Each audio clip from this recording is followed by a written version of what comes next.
without distraction throughout his lifetime.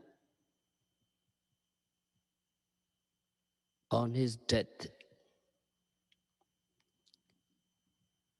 he have to leave all. He will have to part with these external properties. These properties are no longer his own.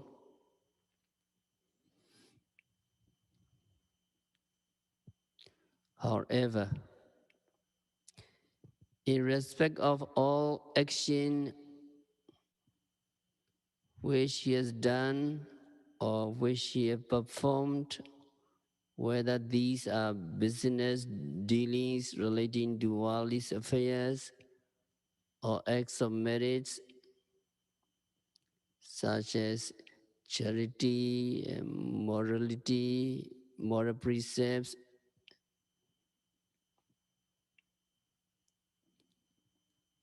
and for akusala acts of demerits such as acts of killing relating to the matter of uh, teaching. These do not concern other people. He himself is responsible for these deeds. He himself is responsible for these actions which only concern him and is relevant to him only. Efforts made by him in matters relating to his business affairs will bring benefits in proportionate with the strength of endeavor he has put in. Acts of wholesome also will bring him advantages as might be deserving throughout his existences, and demeritorious acts will in the same way bring forth bad results as a reaction. People in luxury or people in misery nowadays are merely the inheritors of their own good karma or bad karma, as the case may be.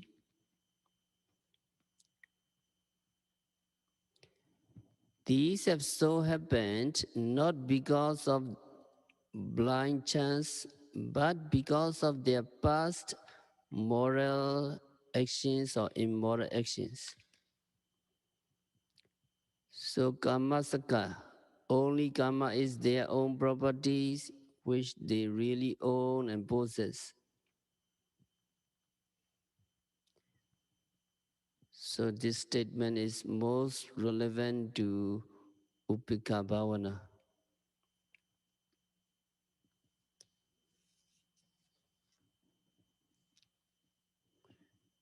Next, Kama Dayada Satta.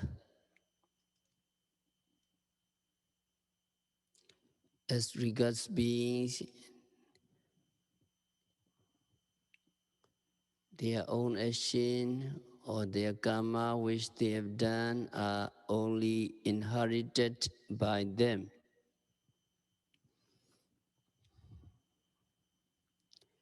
It is something which resembles sons and daughters who inherit the properties, good or bad, of their parents.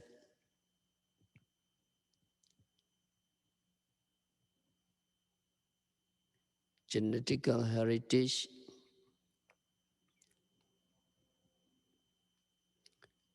If a worldling performs his work which can bring him wealth, he will derive due advantages thereof.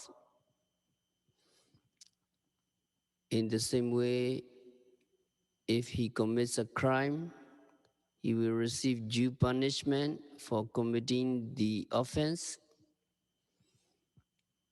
Person indulging in drinking, liquor, and gambling, we have the disastrous effects of his own immoral actions. In the least, it would adversely affect his health, his reputation, and cause other misery, such as disharmony among friends. These are instances of the disadvantages inherited by them.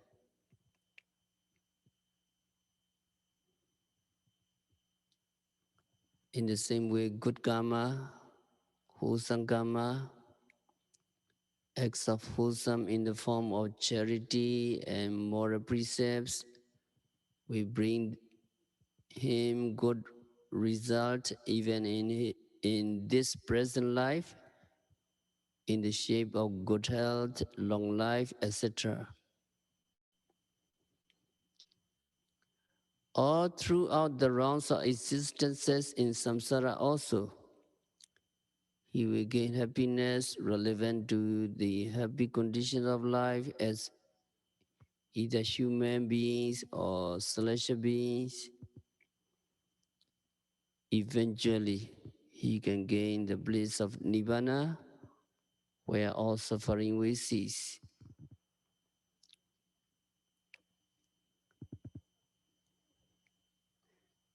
And for the bad karma, if acts of unwholesome, such as killing, stealing, sexual misconduct are committed, evil effects will react to beat upon him even in the present existence.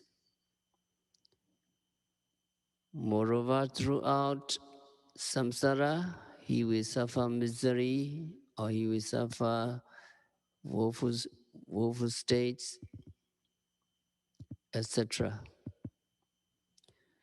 So good and bad inheritance will be accordingly derived. This explanation, as stated, has also been amplified in Ingottara Pinchaka Nipata Abhina Pichavaki Dabba Sutta.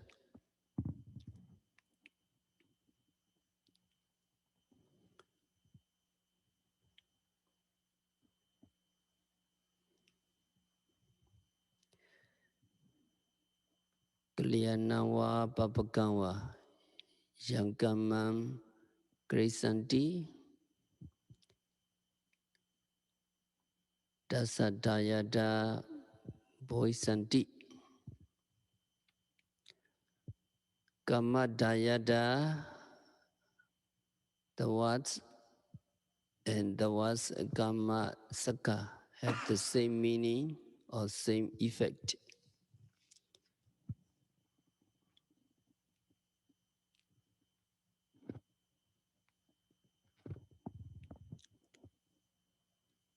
It includes the exposition of the words Kama Saka.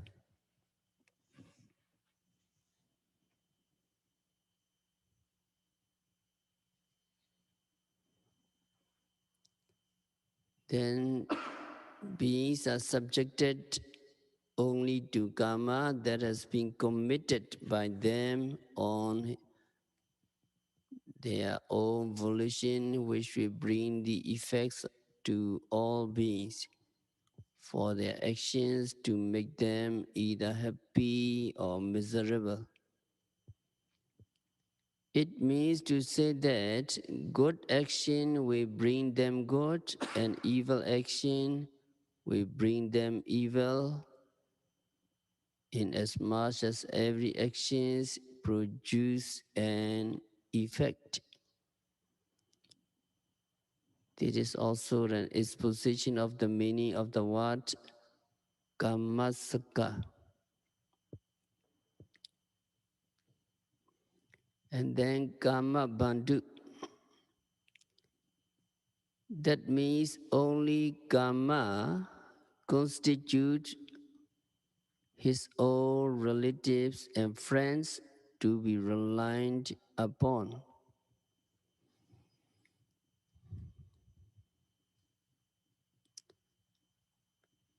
If you are, if there are good relatives and friends, advantages can be derived by depending upon them. If lacking in good relatives and friends, no one can be relied upon. In much the same way, advantages can be derived depending upon good actions or good karma. If good karma is lacking, there is nothing else to be relied upon. However, if there is bad karma, the waves of bad effects will come rushing in or bounce upon them like friends in disguise and enemies. This statement also serves as a clarification in the word kammasaka.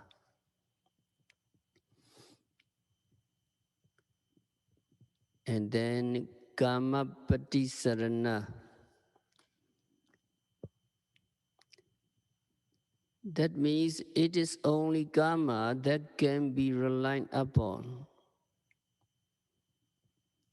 All performances relating to business enterprise from the worldly points of view are those on which reliance can be made to bring prosperity. In the same way, reliance will have to be made on acts of merits to gain virtues.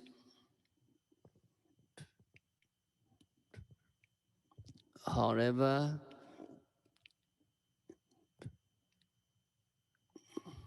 in the case of demerits, only by avoidance of unwholesome, or only if free from vices, reliance could be made.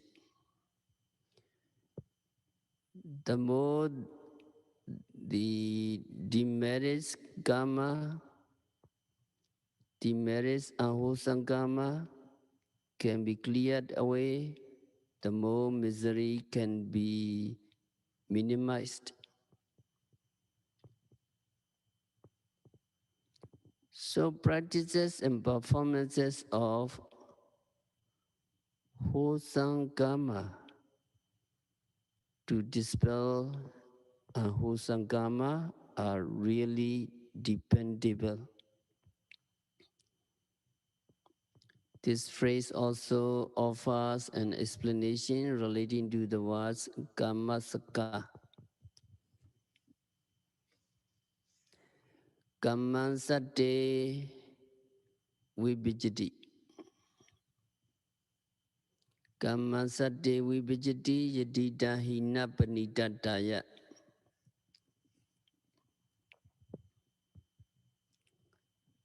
That means good and bad actions make the beings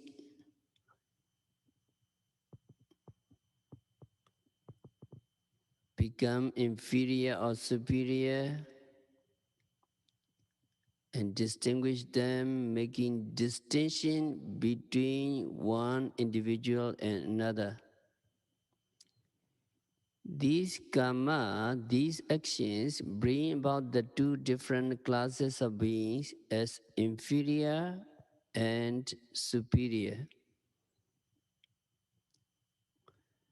Bad karma makes a man ignoble, whereas good karma causes one to become a noble or superior person.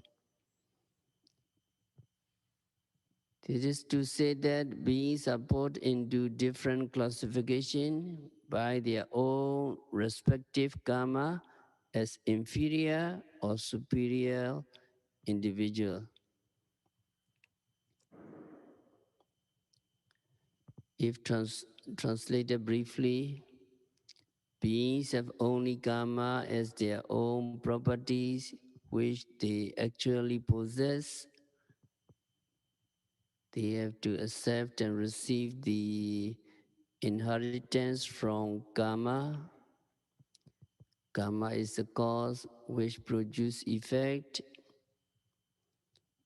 Only karma can be relied upon as relatives and friends. Karma serves as a backbone for beings to lean back upon. It is karma that distinguishes beings, making them different from one another as inferior or superior.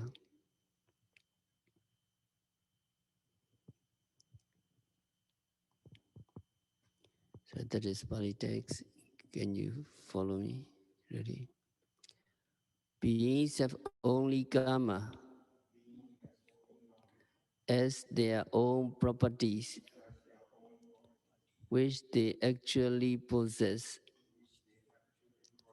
Beings have only karma as their own properties, which they actually possess.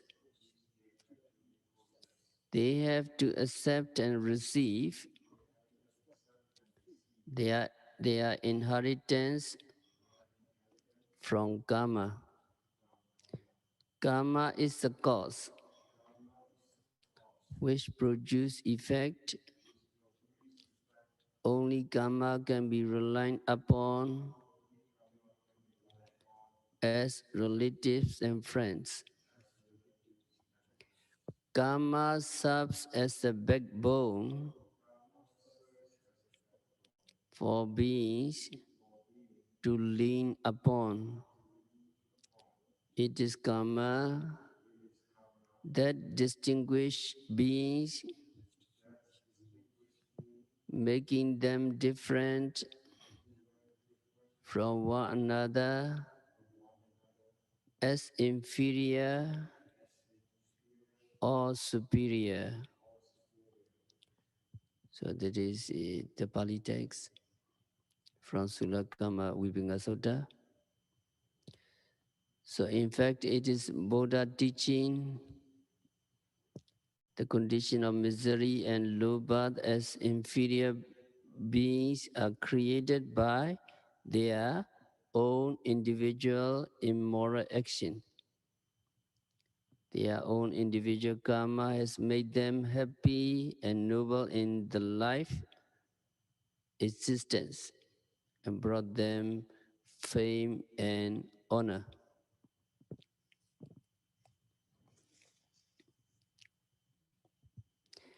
In other words, he himself is responsible for his own happiness and misery, which are the consequential effects of his own action. It is his own destiny to be born noble and or ignoble. It is not that living beings experience suffering and happiness as the results of other creation.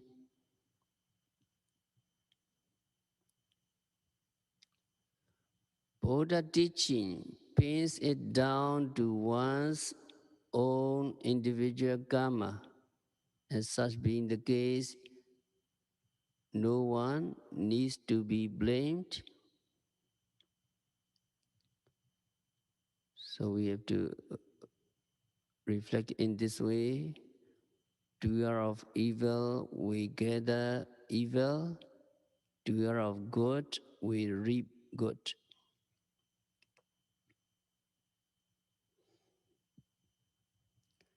If the seeds of mango, jackfruits, etc. are sown, sweet fruits will be gathered or received. If the seeds of lemon or citrus fruits are sown, they will yield sour fruits. And we have his taste of the fruits he reaps therefrom. So we have to reflect in this way. It is karma, the planner, that implements both evil and good, making one suffer pain and gain pleasure.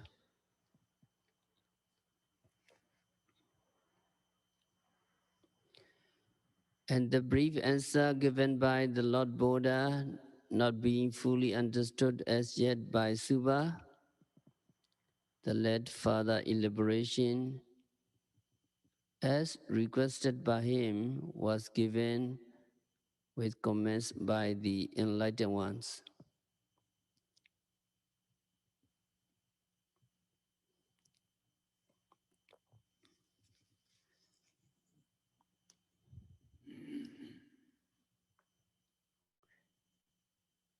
And Buddha said, because of a person demerits for killing the living beings, he is likely to go down to the four woeful states, hell, after his demise. It would convey the sense that if he becomes a human being once again, he will have short life, or in other words, he will not live long.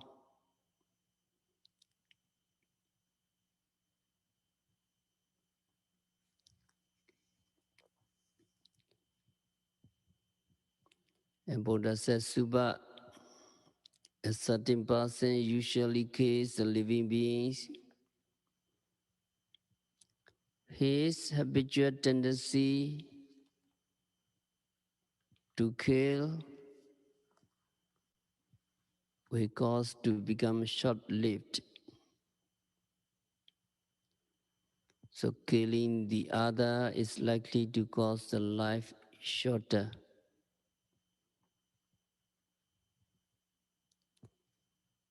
And Buddha said,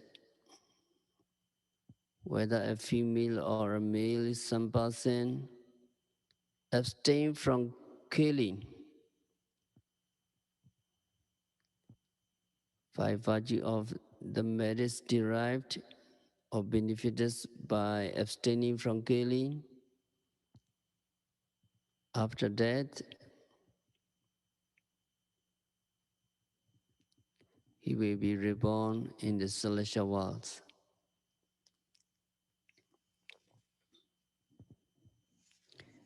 If he reached the human existence,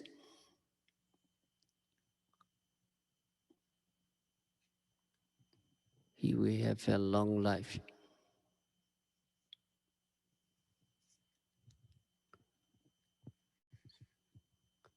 So in short,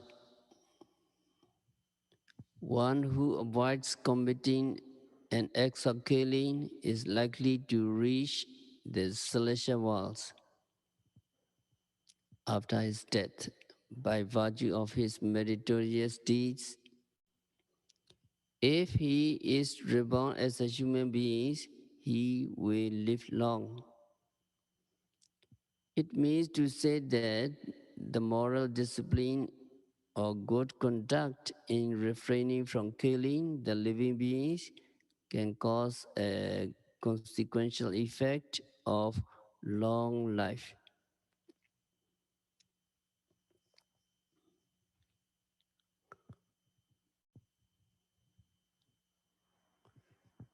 So we need to remember killing others causes short life, abstaining from killing brings long life.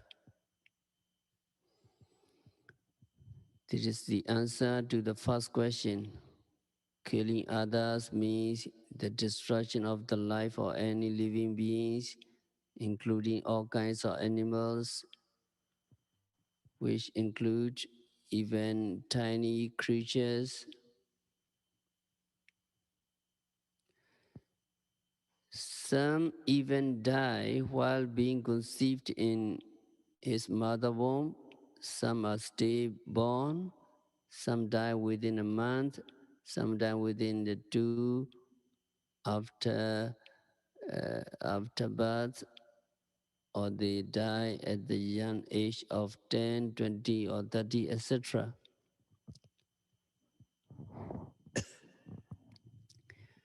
Death, which takes place before the expiry of the normal lifespan of existence, without any unusual circumstances under which living beings have gone through in the earlier parts of their lives,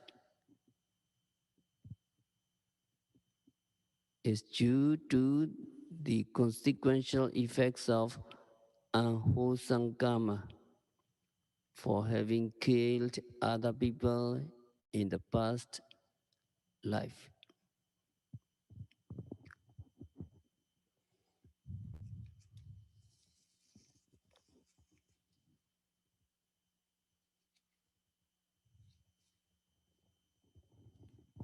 So a problematic question which may arise as to why infants die immediately after death can only be satisfactorily answered according to Buddha's teaching. At one time, Venerable Nadara of Sri Lanka had made a mention in his preaching that the doctrine of creation cannot satisfactorily deal with such a problematic question. The manner of his preaching may be stated in this way: in every race or among any living beings,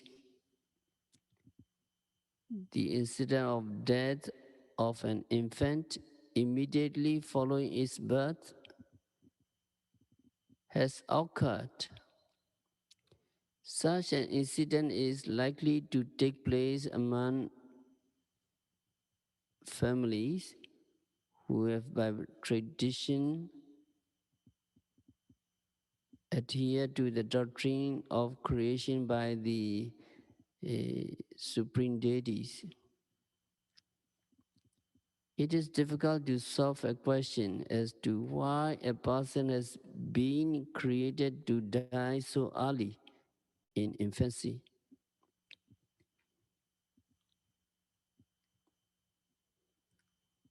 This infant will not have committed any fault against his creator. As such, there can hardly be any reason why the infant who is still innocent should be committed to hell forever. And also, not having anything that can be done by an infant according to the wish of the Creator, there is no good reason why he should be saved to reach the heavenly abode. Such being the case, the doctrine of creation of beings, insofar as it concerns the death of young infants immediately after birth, is obviously unsatisfactory. Moreover, preaching has been done that misery which falls the parents for the untimely death of their child who is short-lived is due to their participation and enjoyment in the act of killing living beings committed by other people in their past life.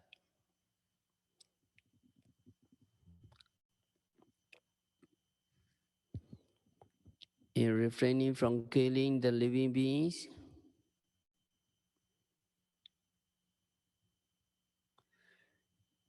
and undertaking to observe the rules of conduct to abstain from taking the life of other living beings.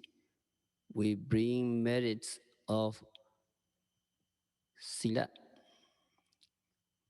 sila kusala.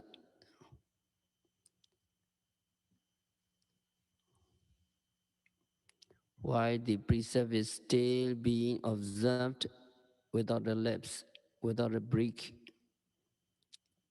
Abstinent from killing, even when an occasion arises to commit an act of killing, bring vidati kusala.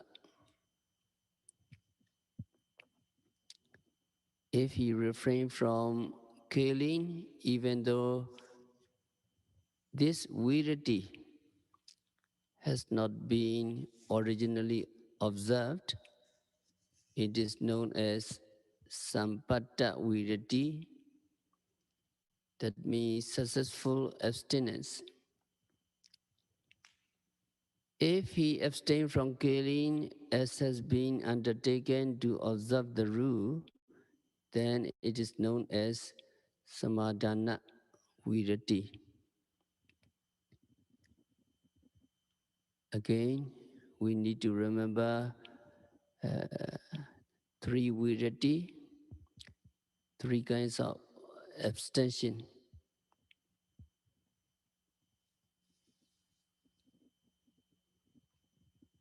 Sampatta virati, samadhana virati, and samucceda virati. So Rudy, can you follow me? Sampatta virati, samadhana virati, samucceda virati. Abstention from occasion, abstention by observant, abstention by total eradication, abstention from occasion, abstention by observant, abstention by total eradication.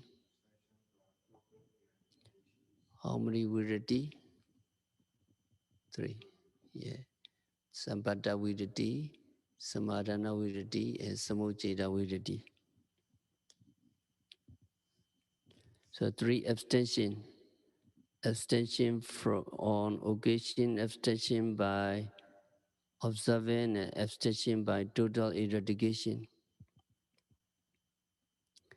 Sometimes people don't observe any particular precepts, but when they actually meet the situation in which they might do something wrong, they abstain from doing wrong, reflecting on their birth, reflecting on their age, reflecting on their experience, and so on, and thinking it is not suitable for me to do such a things.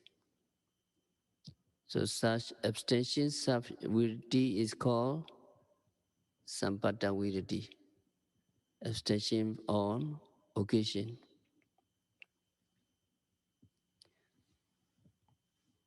And sometimes they take precepts and later meet a situation in which they might do wrong, and they abstain from doing wrong because they have taken precepts. Their abstention is said to be abstention by observant. But when abstention is accomplished through total eradication of mental defilements, at the moment of entering the noble path, at the moment of entering Ariya Mega, it is called abstention by total eradication.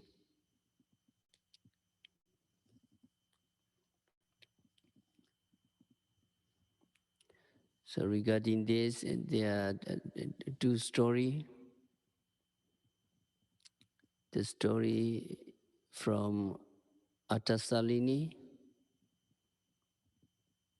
In Sri Lanka, there was a lay disciple called Jagannath. When Jagannath was young, his mother suffered from a disease, and the doctor recommended fresh hare meat. Jagannath brothers said to Jagannath, "Oh my dear Jagannath, roam the fields." And brothers sent him out. Jagannath went to the forest, and at that time a hare came to eat the tender crops. On seeing Jagannath, it quickly ran away and was caught in the creepers, crying, "Kiri, Kiri."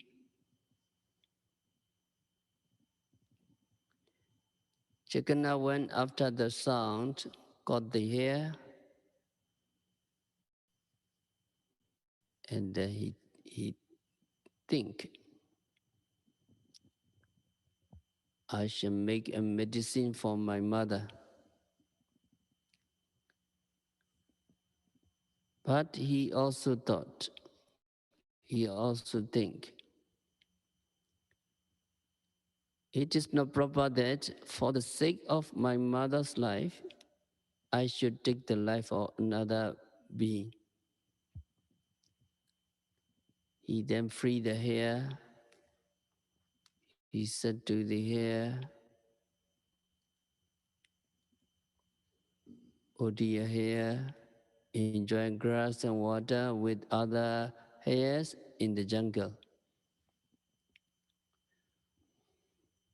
Then he went back home, and his brother asked, "Well, dear, did you catch a hare?" And Jagannath told his brother what had happened, and the brother scolded him. But Jagannath went to his mother and affirming the truth, said, "Since I was born, I do not remember having taken the life of any creatures." So that is truth. He, he affirmed, and the mother recovered right away.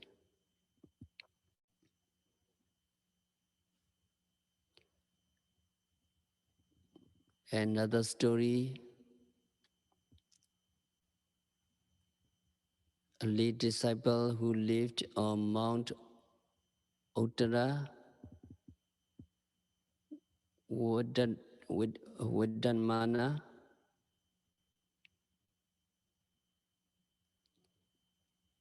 The late disciple took the precepts in the presence of the elder Bengala Bodharakita, who dwelt in the Ambarika monastery.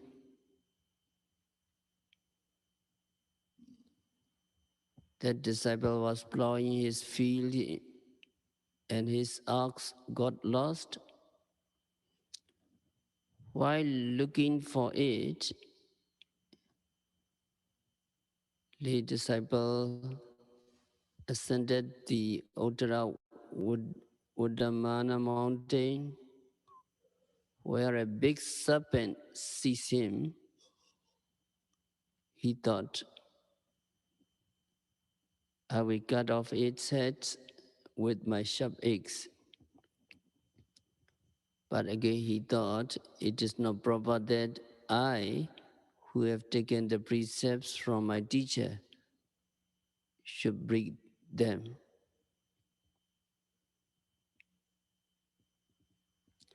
After having these thoughts for the third time, he thought, "I will sacrifice my life, but not the precepts."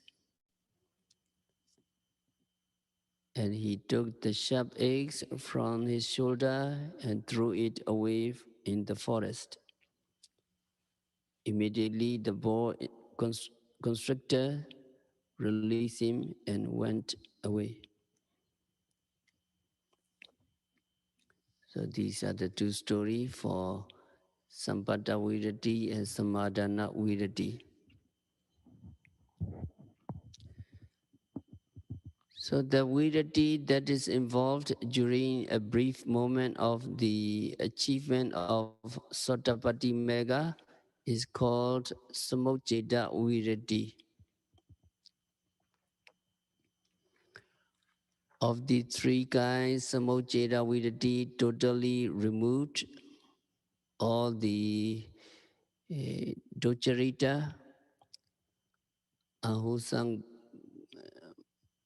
Kayakama, and Ahusam Vajikama, evil of physical and verbal actions.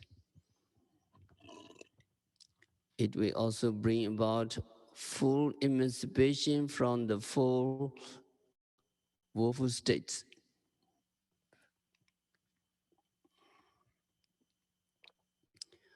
On the other hand, Sampata Virati and Samadhana Virati and Samadhana wholesome consciousness thoughts will cause you to reach the abode of uh, blissful realms and cause longevity.